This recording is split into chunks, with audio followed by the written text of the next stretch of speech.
2 oy oldin ChatGPT ishlatishni to'xtatdim. Sababini va o'rniga nima ishlatayotganimni videoni oxirigacha ko'rsangiz bilib olasiz. Asror Iskandarovni ChatGPTning o'rniga Cloud dasturini o'rnatish haqidagi taklifini ko'rib qoldim va bu g'oya menga yoqdi.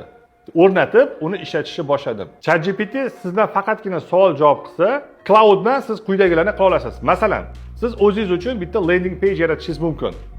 Ikkinchisi, siz uni Telegramingizga ulab qo'yib, o'zingizga yordamchi sifatida foydalanishingiz mumkin. Hozirgi kunda u meni mijozlarim bilan, meni tanishlarim bilan xuddi men gaplashgandek gaplashyapti va ko'pchilik uni bilishmaydi ham.